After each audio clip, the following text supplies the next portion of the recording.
A very warm welcome to everyone here to this debate on empty classrooms. The impact of COVID on access to education and the provision of education. It gives me a great pleasure to welcome all of you here on our Zoom audience as well as those on live stream.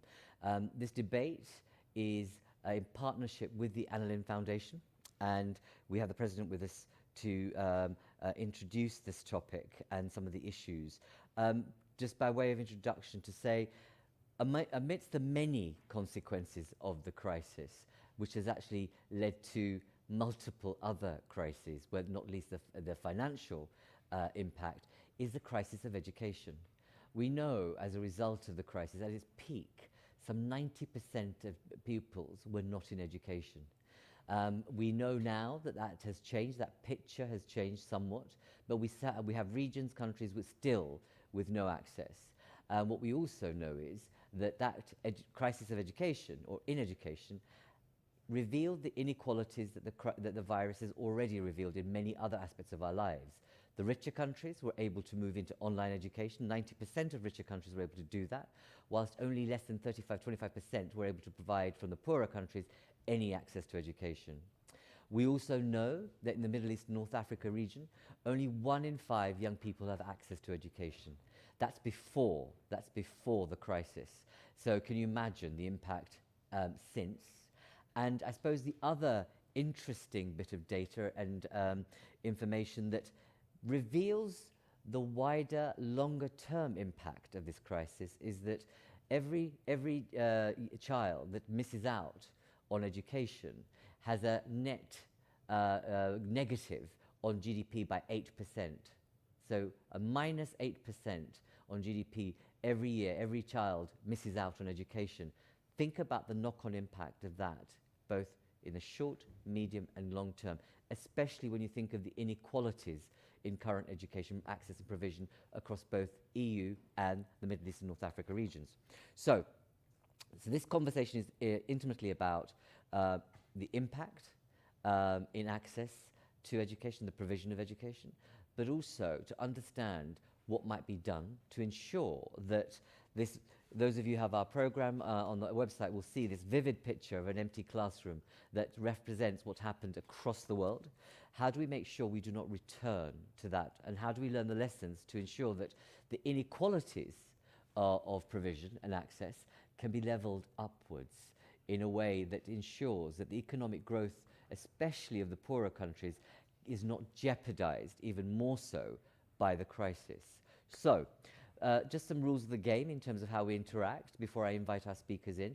All of you who are on Zoom, welcome. Make sure you are on mute and have your video on and your name, obviously. Those of you who want to ask a question, please do use your virtual hand. Those of you who do not know where it is, go to the participant button and there you'll find your virtual hand that you can use. I also want to extend a warm welcome to those on live stream who are watching this debate and engaging with this debate. You will also have the opportunity to engage in this conversation. Use the Twitter, hashtag Friends of Europe Debate, hashtag FOE Debate, to post your questions, queries and comments. Also, don't forget there's a chat function for those of you on Zoom that if I'm not able to get to all of you, please do log your concerns, questions and issues in case I'm not able to get all of you in, but also have a debate amongst yourselves on the chat function too. So, without further ado, it gives me a great pleasure to welcome Elizabeth Guigou, a substantial woman who's done some incredible things in her career, is currently the president of the Anna Lynn Foundation, but has been a politician and knows her way around politics in Europe more than many people, and it gives me a great pleasure to bring you in. Elizabeth, what I would like to ask you to start with is, given I know what the Anna Lynn Foundation does in terms of supplementary and complementary education, but in that context, I would like you to set off by explaining your understanding of the wider impact of COVID on education access and provision, as you move into explain why, as a result, complementary education becomes more important. Over to you, and a warm welcome. Well, thank you, Mr. Kennedy. I'm very pleased to see you again. and good afternoon to all of you. Very pleased to be in line also with Minister Washisha. As you know, I'm of Moroccan origin, although I am French, and therefore it's always a pleasure for me to have discussions with, of course, Moroccan officials. So I am very happy. First, let me say that we are very happy at the Annalene Foundation that we are co-organizing again this event with Friends of Europe. The foundation, as you know, values its partnership with Friends of Europe, as both our organizations are committed to promote the Euro-Mediterranean region, its civil societies, and to put them at the core of the EU policies.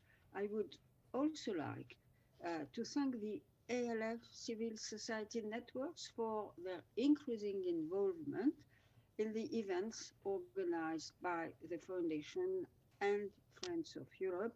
And of course, I welcome here today all members of the civil society members who are participating in our meeting, and also our partners like World Bank, for example. Hello, Julia, and many others. So, what are the main impacts on education access of the current crisis? Well, obviously, closed borders have a great impact on mobility, Mm-hmm.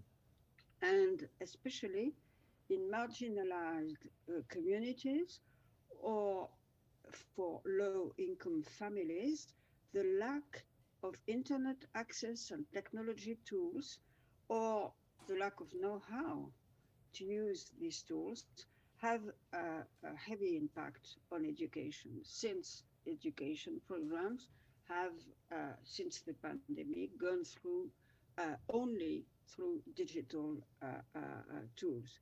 So there is a need, obviously, to increase partnership to explore more than we already do, learning solutions that integrate all students and that could continue beyond COVID-19. As you very rightly stressed, Mr. Kanani, this is a main objective to fight inequalities in education.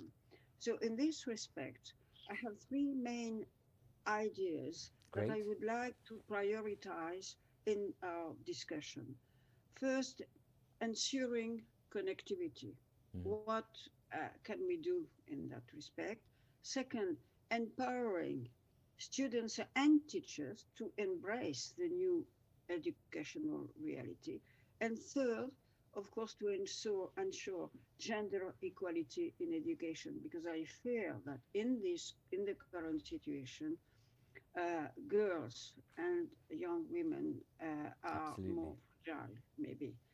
So, in this regard, I have to stress that the ALF has been reinforcing its intercultural citizenship education program through the organization of face to face regional training for trainers in 2017 and in 2019.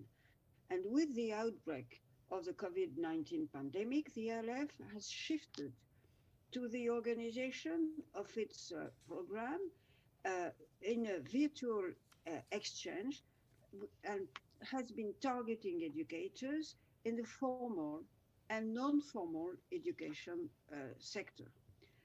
The main pedagogical resource is the ALF Educational Handbook on Intercultural Citizenship Education in the Euro-Mediterranean region. It has been developed by the Foundation since a certain number of years, and it's involving educators from the north and the south of the region. And we are also developing an online guide for virtual exchange on intercultural learning in a post-COVID world that will be given to our network of educators. Of course, we have been able to do that because we already, before the COVID-19 crisis, we already had this experience of digital education. But the aim of the capacity building program of intercultural citizenship education is the creation of a pool of multiplayers trained in the use of the ALF Foundation Education Handbook and of the use of its online guide. They also should be committed to the organization of educational activities and to the dissemination of these two pedagogical resources through a mentorship scheme that supports the trained educators in the implementation of follow-up education activities in their countries and community. So finally, I want to stress that the foundation provides support projects and initiatives uh, um, in the field of intercultural citizenship education through a call for grants, for proposals, and it is a call for proposal grant scheme. This scheme support innovative projects involving jointly civil society organizations and networks of educators from the north and the south. Um, my feeling is that the ELF activities are therefore totally in line with the digital education action plan um, developed by the EU institutions, and that, of course, these actions are all the more urgent and necessary in the context that we live in, and also all the more necessary because we have to fight inequalities in education that I fear might have increased Indeed. in the pandemic situation. Thanks a lot for this Thank you.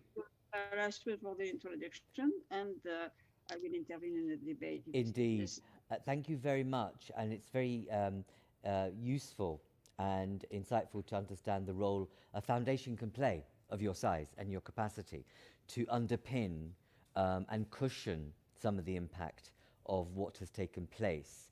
And I was particularly taken by your points, particularly around the fact that, you know, we need to prioritize connectivity, make sure that it tackles inequality, but then the focus, especially in both regions, is about women and girls who are often at the sharp end of lack of access to education or promotion of education as a social economic tool.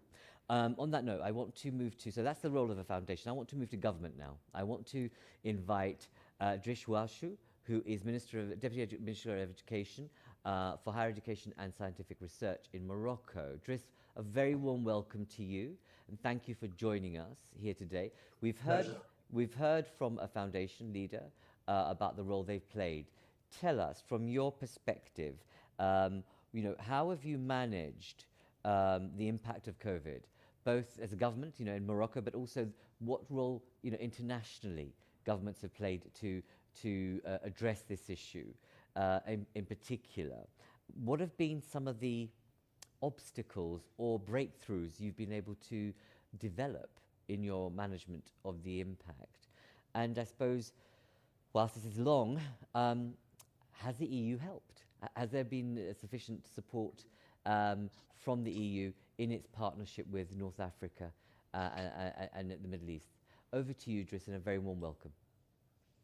Thank you very much, Travendra, and I'm pleased and honored to be on the panel with Elizabeth.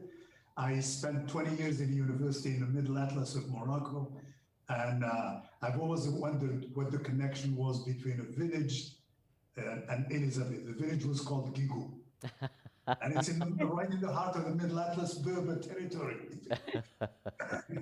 So thank you for the opportunity to interact and learn from questions and participants. And I'd like to thank the Foundation and the Friends of Europe for the opportunity. If I may, I thought maybe to answer the question, to take you a little bit through our experience, which is representative of the Southern Mediterranean, we may have done slightly better than some countries in Africa or south of the Mediterranean, and others may have done better than us. But I think the experience is rich.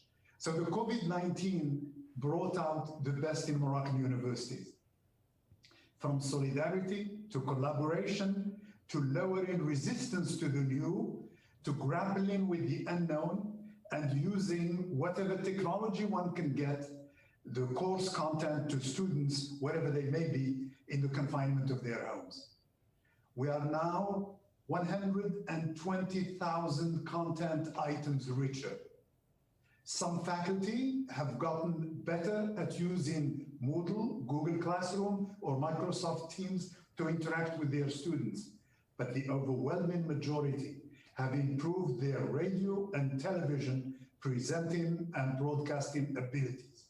Most syllabi have been covered, and faculty are using whatever technology they feel comfortable with to review their course curricula. Time then came for preparation for final exams. And this is when more and more student voices were coming out, complaining that the connection was too slow, too sporadic, or faulty when needed. Some even complained that the one computer in the family was shared by the other siblings and was not always accessible. The same siblings disagreed on what to watch on family TV when an important lecture for one of them was broadcast. We suddenly realized that equity and equal opportunity are issues that cannot be overlooked, that the process should not exacerbate the digital divide already in existence. The underprivileged would be left farther behind. We came to the conclusion that fairness required not to assess the learning that might have taken place from distance teaching. Having by and large covered over 70% of the curricula by March 16th, when we stopped teaching face-to-face, so the university presidents agreed with the ministry to decide students' admission to higher levels based solely on material covered until then.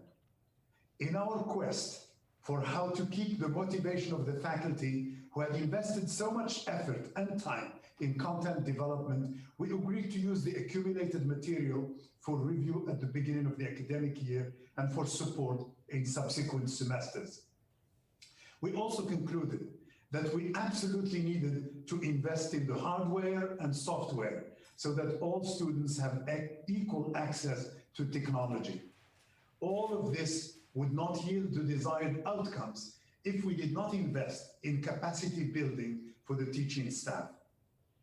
The 12 public universities undertook an evaluation of their experience with distance education, collecting input from both faculty and students. And in a report from the Rabat University, the oldest modern university of the country, 4 observations stood out. Number one, of the students surveyed, 29% were not satisfied with the experience. 2, while 72% of the faculty confirmed they had never used distance education before, 8 out of 10 are convinced of the usefulness of blended learning and teaching. 3, 87% intend to use distance delivery in the future. 4, and perhaps most importantly, 75% would like training and support with further efforts in distance education. So, crisis and challenge, but also an opportunity. So the main goal today, in addition to equal access opportunity, is to get the faculty to a level where they master the technology well enough to move from lecturing on radio and television to teaching online. Interaction with students and monitoring their learning would contribute to important pedagogical changes, moving substantially from faculty-centered to student-centered approaches. Ultimately, this would contribute to sowing more seeds of critical thinking development and lifelong learning practices for both teachers and learners.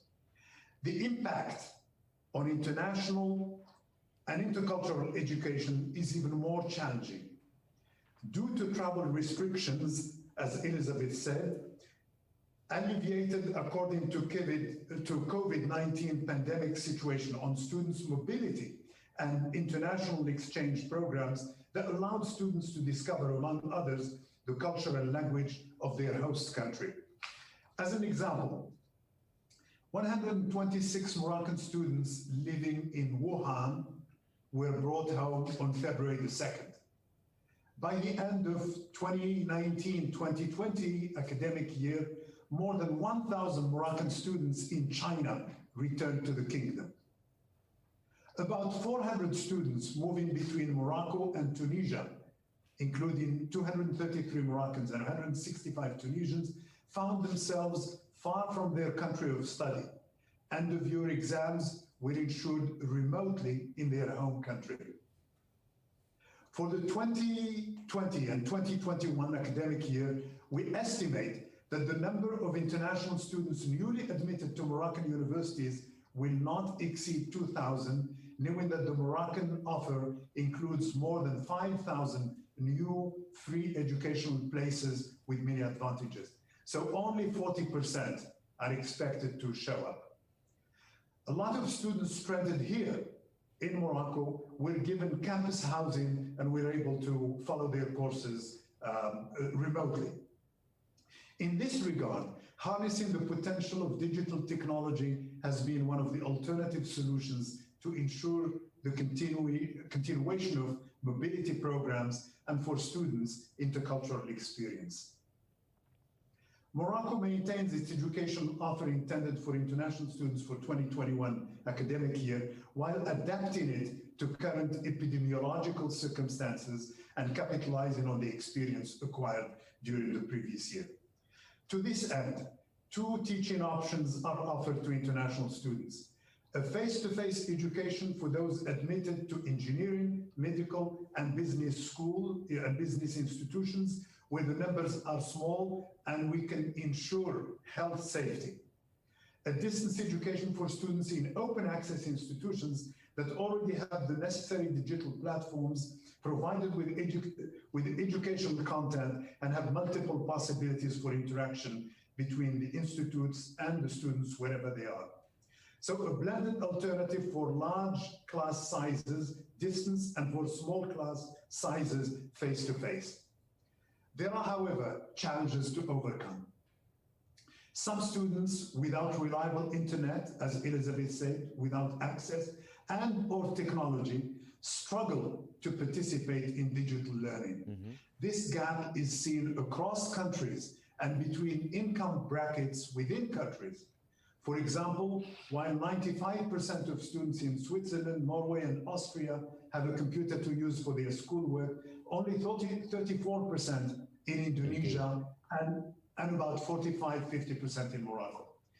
These new learning methods have made face-to-face contact and interaction between students harder than it was, which makes social and cultural exchanges impossible in these hard times. But as we all know by now, these new technologies that we have turned to have become more effective in terms of learning and gaining knowledge. In fact, it has made students communicate differently. Virtual friendships, acquaintances, distance does not matter as much since students can communicate with each other and reach distant places. It has also developed new skills that are useful for life, such as the autonomy of learning, self-teaching, discovery learning, socialization through group chats and virtual friends. To what extent can the latter replace the face-to-face experience, the living together, the behavior observation and modification, and the cultural immersion remains to be seen. Many efforts are needed in that direction. So to sum up, I think we need to look into social responsibility of telecom providers to make it easy and accessible for students to get connected and to get equipment. We need to find donors and people with a stronger social responsibility to help with equipment for our students and the connection.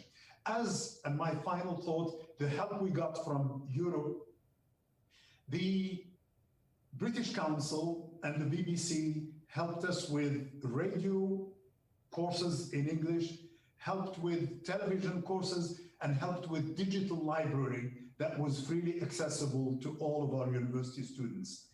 The Association of Francophone Universities helped us with developing 13 units, 12 for students to manipulate the equipment and to be introduced to distance learning and take best advantages of it through personal development, through soft skills, study skills, and with a unit for faculty to develop distance teaching materials that we're to use now as we launch the school year. So we're very grateful for the support, for the understanding, and we're also grateful for the opportunity to maybe achieve a qualitative jump in the use of technology while we have a lower resistance level from faculty and staff. And I'll be happy to take questions and interact with the audience. Thank you. Thank you very much. That was fulsome and explained a lot. I like the way you went from, the actual initial impact and the kind of steps you took.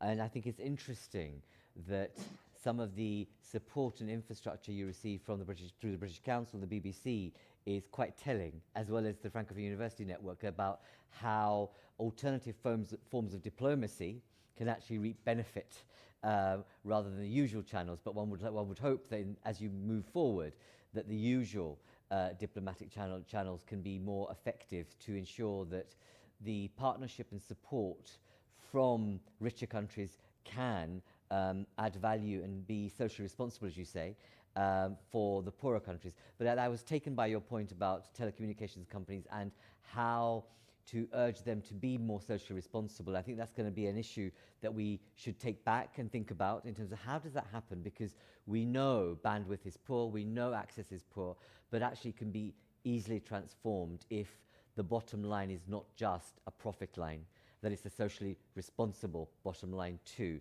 So on that note, I want you colleagues on Zoom and on live stream, please react to what you've heard. We have a lot of students and teachers in the audience. I will be bringing in a couple of teachers to give their direct right-hand experience, ground experience of the impact. But I invite you, those of you who've been listening intently, to post a comment or raise your hand and ask a question. Do we have any people out there who would like to raise an issue? Don't be shy. Please engage. It's a great opportunity. Yes, please. I rose my hand. Lassen. Is this Lassen? Yes. Yes, exactly. A very warm welcome. You are based in Morocco, is that right? Yes, that's right. Welcome. Just introduce yourself a little bit and what your question is or comment.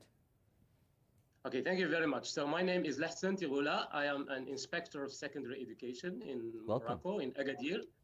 And I have two comments, if you don't mind, and a question for His Excellency the Minister Idriss Awisha.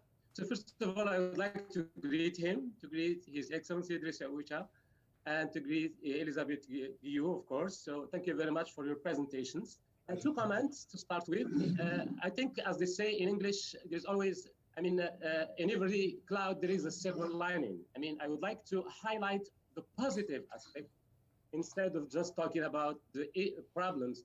I think this situation of the COVID-19, although it has raised issues of inequalities and the problem of connection and access to the internet, etc., it has also brought to light values of solidarity and leadership. In Morocco, since the beginning of the lockdown, what we saw at the level of leadership in the Ministry of Education is a very interesting leadership example where the ministry has led this distance education, did not wait, and piloted distance education and started to create digital materials. And this went to the regional level, to the provincial level. And we saw a lot of teachers who have volunteered to actually record lessons and put them on the platforms and contribute to this national project of providing the digital resources, which are now available on national TV channels and also on TV's website. So these values are very important. And I would like to tell you a little bit from my perspective as a supervisor, because I work with teachers. Yesterday we had a meeting, and something interesting is the positive thing that now this situation is bringing to how we see teaching. Yesterday we talked about flipped learning, because nowadays in Morocco we do what we call the alternation. 50% in class and 50% is given as a homework. So the teachers, they have to teach 50% in class, and they have to give resources to the students to do at home. So the flipped learning model, which not long time ago was a dream for us, is now a reality. Teachers start to say, yes, we can apply it. Now we have an opportunity. Students are at home 50% of the time, so we can actually do this. And teachers are becoming more and more motivated to use the technology, to use digital devices, and so on. This is good. This is positive. Before I finish, I'd like to just add two things that I think. But be brief, please. Be brief. We have many other people who want to come in. Go on. Of the student, because in Morocco, we have reduced the numbers of the students to 50% of the students studying one day, and the next day the other 50%, which means less students in the classroom, 18 to 20, which is good. The second thing is the parents' concern about the school. Now, some of the worries that, and here I move to the question, my last comment, which is a question to His Excellency Minister Idriss Wisha, is the teachers, they display a lot of fear and anxiety about the future. They don't know where the situation is going. They don't know what is going to happen in the second semester.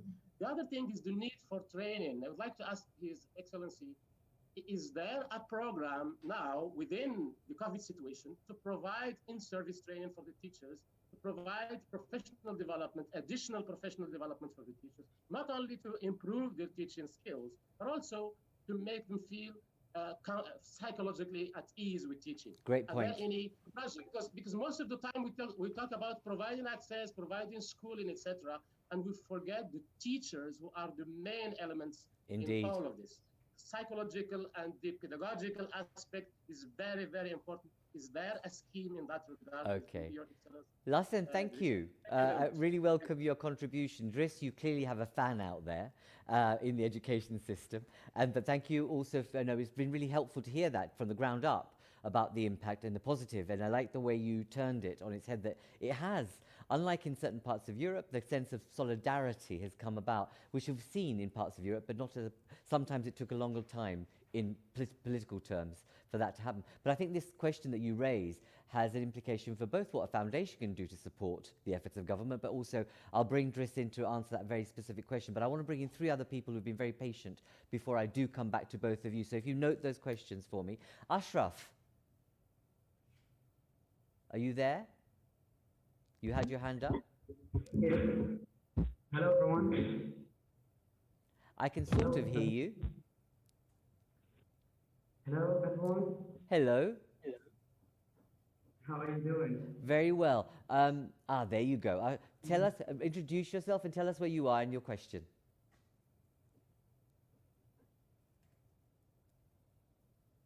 Can you hear me, Ashraf? Please, start. I'm a student in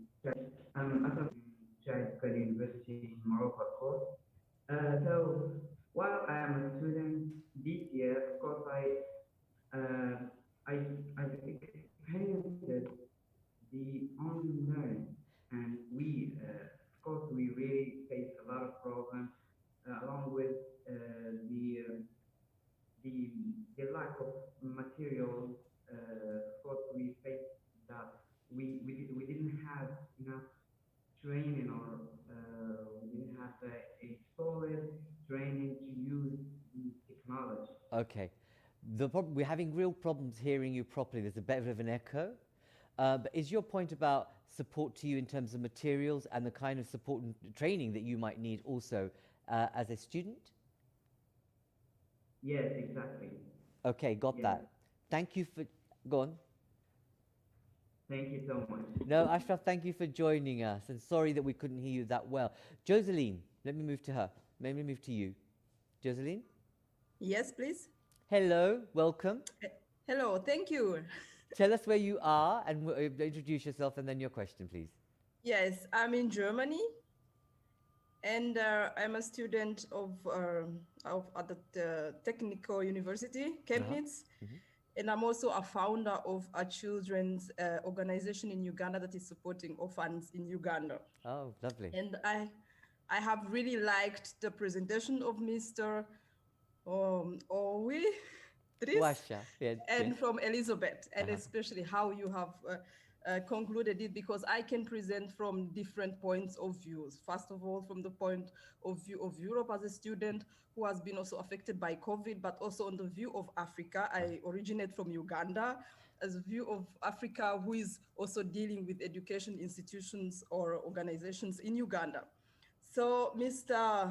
Owi, Wisha, yes. sorry, That's okay. Don't worry.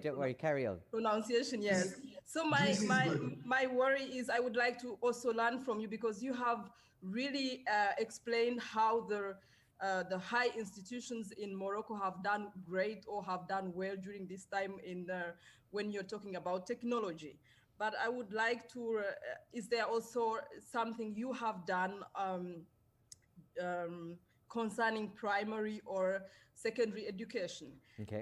This COVID has not only brought differences in one way, but it has brought masses of differences from countries to countries, from villages to villages, from families to families.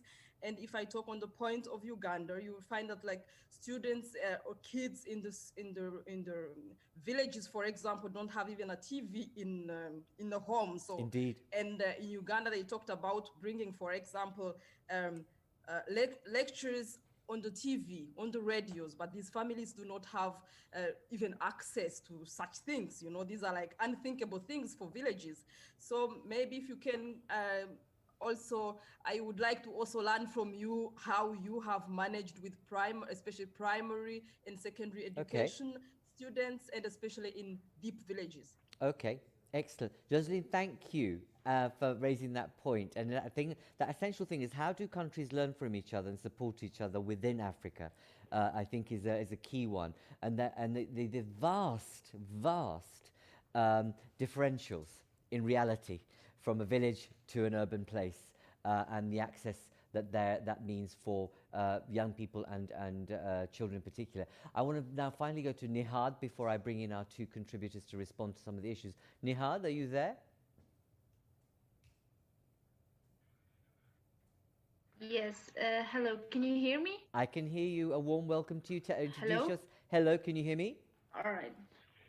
Introduce Yes, I can hear you. Introduce yourself So and your my question. name is Wultali Nihad. I'm from Algeria. I represent Jazair Al Khair. So you all were speaking about changing the whole education into an online education, but like we have to put in mind that like we don't have the same connection as Europe does. Some of families doesn't even have an online. They don't even have Wi-Fi at home. They Yeah. don't have a computer. They don't have any resources that they may help them. So we have to put that into consideration before stepping forward toward that direction. Thank you for coming online again. Thank you very much, and for your question. Again, reinforcing the point made by Jocelyn about the differentials of access more broadly. So very briefly, if I could ask Elizabeth and Driss. Driss, if I could kick off with you, but I need you to be brief in your responses so that we can move on to inviting some of the teachers that we've got piped up, but also the report from the World Bank that can set out some kind of key areas that we need to focus on. Driss, over to you first. Well, if I can start with the last question, and I'm not in charge of primary and secondary education, but what my colleagues have done is use television and radio to make up for the missing opportunity for internet connection. Television covers 90% of the territory, and radio is present everywhere. So I think that's what helped to make up for the internet deficiency. As for training the teachers, we are working with the Francophone Association of Universities.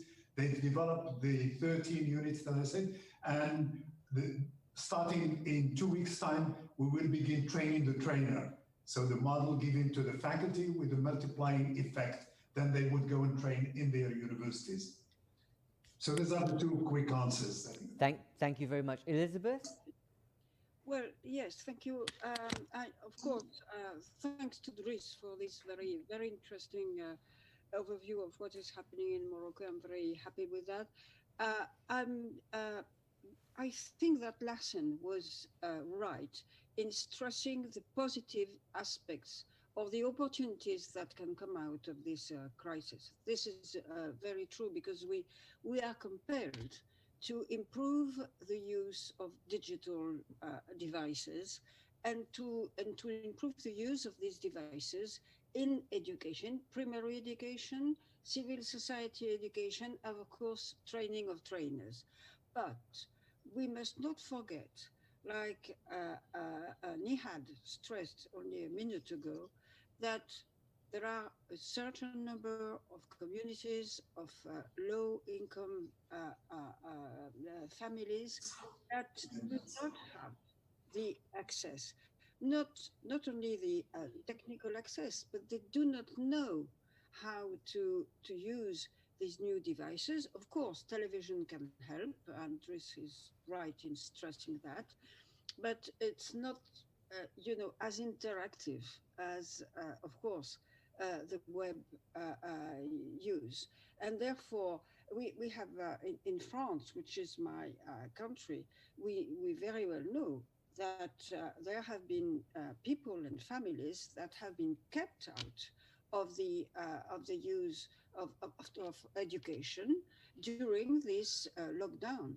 And there have been even teachers, elder ones, who were not at ease with the use of web facilities. Therefore, we must never forget that we should act not only with people who are already included in our web communities, but also and mainly, of course, and in priority with people who are still, unfortunately, excluded. Absolutely. I think both the foundation and governments, I think, have an important role to play to raise that issue consistently with politicians, but also governments, and also, I think, in particular, the telecommunications industry, because I think the role of that industry becomes very, very significant as we think about the impact across Africa in particular. I want to invite now Giulia Maraschini, who has been one of the authors of, you're from the Center for Integration in Mediterranean and also with the World Bank. You've come up with a report recently about the impact on what's it called? I think the internationalization of tertiary education and the impact of COVID on it. Can I turn to you first to just set out what you think are the key points that we need to take into account? Julia. Okay, thank you very much for giving the floor. So I'm very pleased to be here with you. Thank you very much for the invitation. I would like to thank President Guigou for inviting me and the Minister to having me as well. So I'm part of the Center for Mediterranean Integration and I work also at the World Bank. And we just produced a report on the internationalization of tertiary education, which could be, which looks at the tertiary education level and does draw some interesting conclusion on COVID that we can analyze quickly. So I would like to present the context, what it is internationalization, this unpronounceable name. I know. I'm having trouble every time as well as I pronounce it. Second, I would like to say what this report attempts to do. And third, let's see how in this context the COVID-19 crisis can be seen as an opportunity, actually. So the pandemic or COVID did hit seriously also tertiary education. And this is not only on the fact that it touched all the students almost, but it also had impact on internationalization of tertiary education because international students have been stranded in both home and host country. They have actually lift all the restrictions, and they will actually, this crisis is reducing student mobility and will reduce student mobility going forward for the next months and for the next maybe year.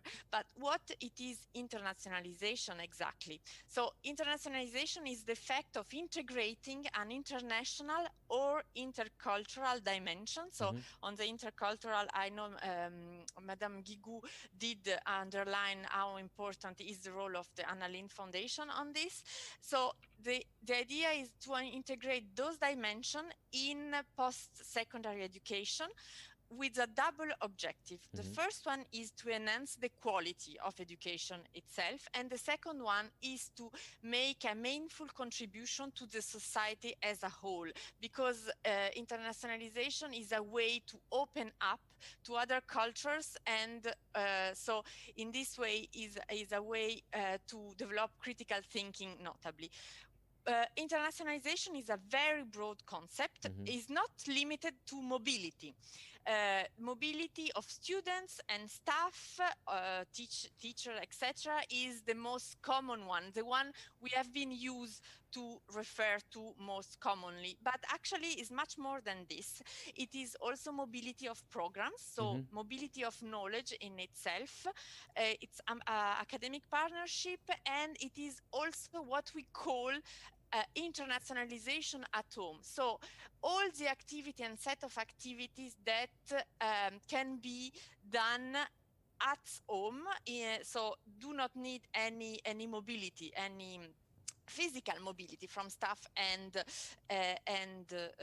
teachers. So this could be internationalization of the curriculum, virtual mobility, what we are doing right now, actually, collaborative online international learning, and intercultural activity. Okay. So what this report does, this report looks at the internationalization in the Middle East and North Africa region. And it is actually the first report that is dedicated to this topic for the MENA region. So its objective is to raise awareness on this subject, and actually to stimulate regional policy dialogue on the topic. Why? Because it is really much needed, this dialogue, because MENA, this region, Middle East and North Africa, shows a very limited attractiveness for international partnership. Today, the MENA region is the least prioritized region by tertiary education institutions around the world for developing partnerships. So the institutions themselves, they do not prioritize at all the MENA region as the one with which they would like to have this kind of partnership and exchange. So this report, first of all, it presents key global trends in internationalization, and presents what are the benefits for students and institutions from the economic to the socio-political aspects. Okay. I'm not detailing. It provides an overview of the status of internationalization in the region. It focused mainly on student mobility only because there are the data available are on student mobility, but it really present all the other dimension, and in particular is international at home, and it give recommendations. So, but why the COVID is important here? Because actually we saw that the MENA region is actually lagging a little bit behind on this internationalization, and the COVID crisis can represent an opportunity for the MENA region in order for this region to catch up with the other region on the internationalization agenda. Why? Because also the other region in the world today, they are moving to activities that are linked with what I defined as internationalization at home. So all those activities that are related with internationalization, but can be done at home. And for this, there are, for example, the online learning. So this is important. I need you to conclude, because I'm running out of time. Julia, I would like you to cut to the chase. I know you are. Yeah, go on. Yes, so this is important because this can bring skill gains, employability, and also internationalization at home is at lower cost, of implementation and Sure. has a wider reach than the normal physical mobility. So on this case, for tertiary education or internationalization, the COVID is an opportunity for this region. And so this is why it's important to talk about it. Thank you very much for giving the floor. No, Julia, thank you very much. But there's a kind of sense in me that says, we know that, right? And then so what happens? So I think one of the kings, when we hear about the divergences and the inequalities, it would be interesting to know, and you could put this on the chat. I won't bring you back because I really want to bring in another teacher from another area. But, you know, and so what? What happens to the recommendations, and who's going to listen to that, and where will it go? Will the World Bank use this as an opportunity to think about its own financing, of the importance of not bringing forward the inequalities that you've outlined for the MENA region in particular? So if you can put your mind to some of that on the chat function, I think we would all find that really helpful, because ultimately talking about it is important, raising awareness is important, but action is even more important given the qualitative impact on inequalities that we've seen in terms of access to education and quality education, in that when we know that the digital infrastructure does not provide that opportunity. I want to bring in Rolanda. Rolanda, you've been patient, from Lithuania. Are you there? Hello? You need to unmute. Hello? Yes. Hello. Hello. Thank you for joining us. Yeah, it's nice to meet you all.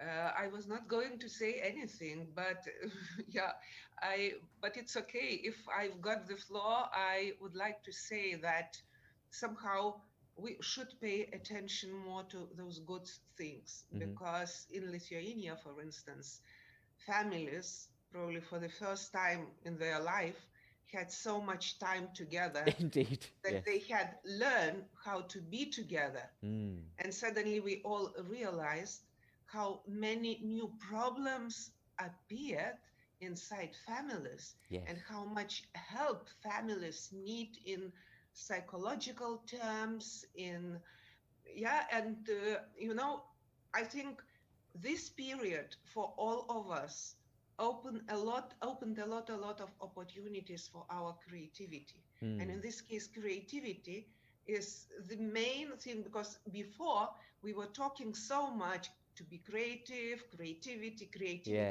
Now we were like forced a little bit, but we suddenly realized how much we have inside, and how much we can do together really with so little money. Because before, even organizations, they were talking so much about, oh, we haven't money, it's lack of money.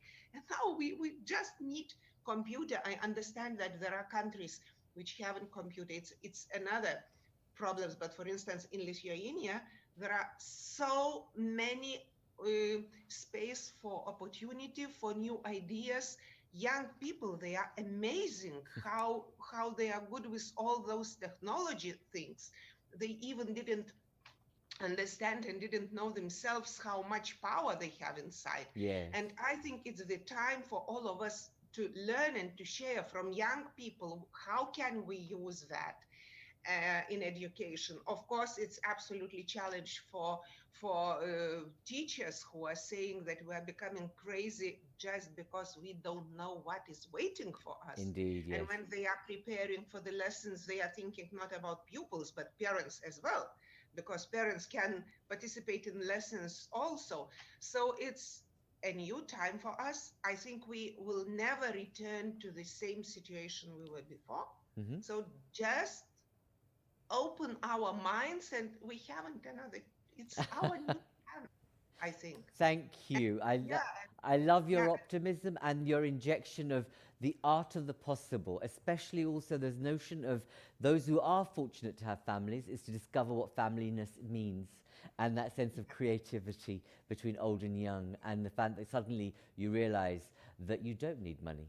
And sometimes it is, and that's rich to say when we're talking about people in total poverty in parts of Africa, but there's something about something that we can learn through this to turn this crisis on its head in terms of opportunities, which can be quite simple, and that sense of connection, human connection that's achieved. I want to bring in the last, we've only got about 4 or 5 minutes left now. Nadia. Thank you so much, Nadia. I'm living in Cork, in Ireland.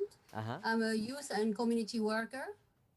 I understand Rolanda, and I have to say that we needed here in Ireland to react at the start instead of just, there was no time to take it in or think about it.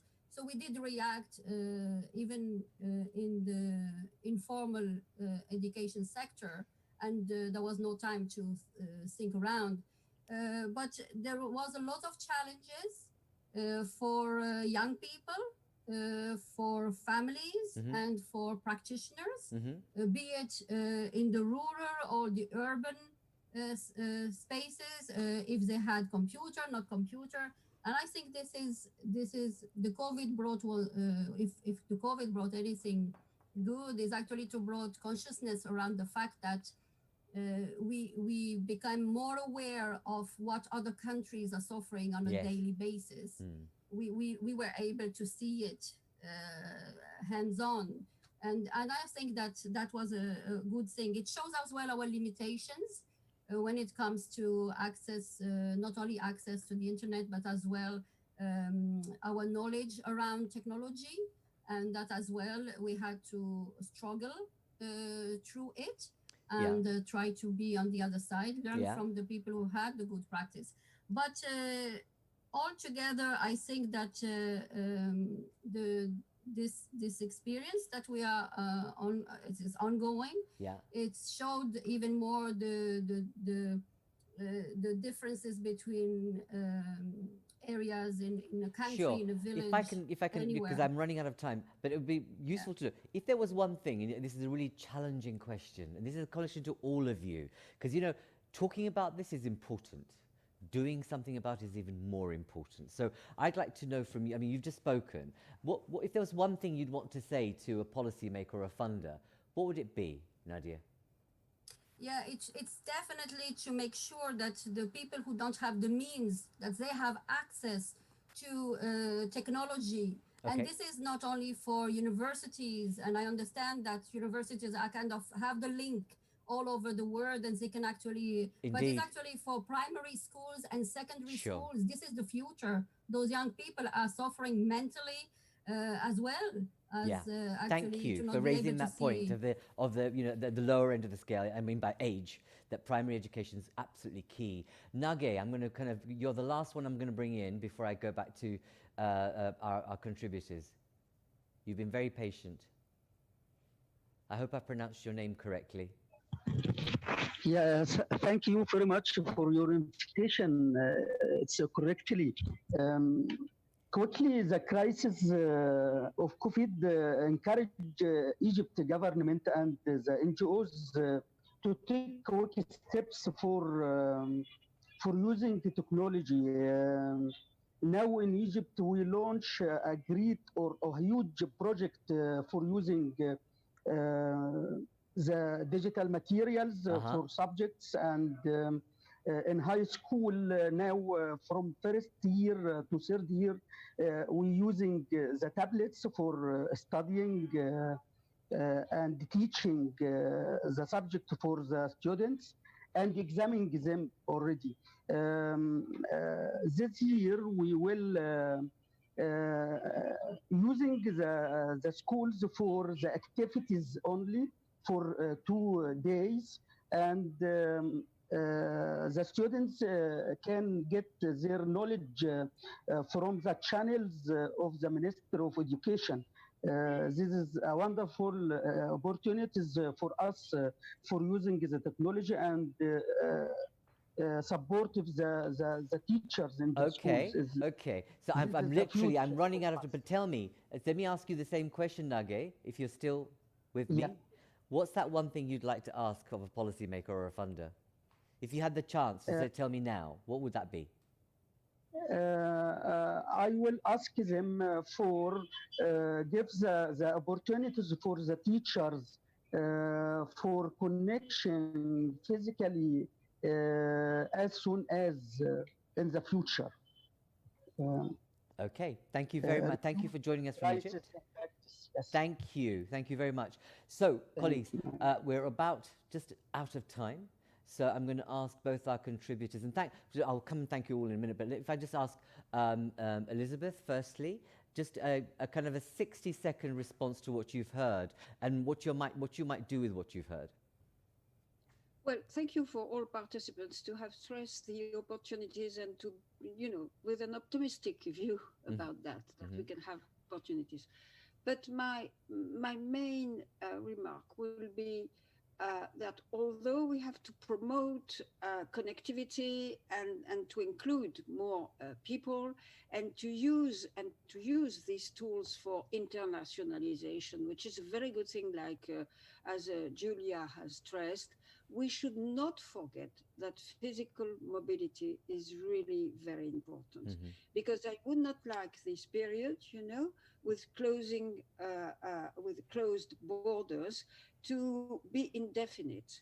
I think that if that was the case, there would be a real risk that each group or each family should close on itself, forgetting the necessity to open their views and to open to other people. So beware that there are opportunities for internationalization, that's true, but we should not forget physical mobility, Noted. And both are complementary, of course.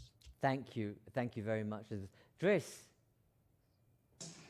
Just along the same lines, but responding to an earlier question about elementary school students, a survey was done at the beginning of this year with parents, whether they would like to have their kids study remotely or face-to-face, and 80% preferred face-to-face. So I think for the interaction, the socialization, the learning, but also to be able to go to work and somebody else is taking care of the kids usefully and in a learning environment. My last thought is, I think it came across that we needed to invest more in equipment, in connectivity, and in training, both for faculty and students. And this can be very expensive, which it is for us, with calculated, and the government at present is looking for resources. But this brings to mind a quote by the former president of the United States, President Obama, who once said, if you think the cost of education is too expensive, wait, or if you think it's too high, wait until you see the cost of ignorance. Yes. So I think it's worthwhile to invest in education. It's probably the best investment one can make. Indeed, and thank you, Dries. I hope that some of these points and issues that have been raised, that both of you will take up in different fora, and not least as a minister, the network of ministers that are around you. It's about how do you promote the good practice, but how do you create strength in numbers to, I suppose, convince telecommunication companies and governments to become more socially responsible, to create the infrastructure you need. I hope that that's one of the things that you can work on and push forward if you're not working on it already. But it seems obvious when you think about the different perspectives we've heard from parts of the MENA region. I want to thank both of you, but most importantly, these debates only come alive by you as Zoom participants and those on the live stream. I want to thank you all for joining us and being with us. And we will be continuing this debate over the months and years to come, because this isn't going to go away. But one of the things that, as you said, Dries, that when you look at the facts and figures, robbing a child of education now robs a nation's economic potential in the future. And I think we must not lose sight of that. Thank you all for being with us. Be safe.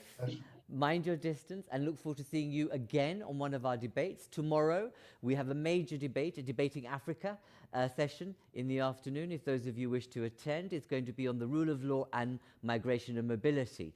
So you are more than welcome to join us in different ways, but that will be a big one. We have a number of commissioners from the EU and the African Union. So take the opportunity to join and engage. Take care, thank you, and see you again very, very shortly. Bye-bye. Thank you, Narendra. Thank you, Elizabeth. Thank you very much. See you in Vigo. Thank you. Thank you. Thank you. Bye-bye. Bye. Bye. Thank you very much.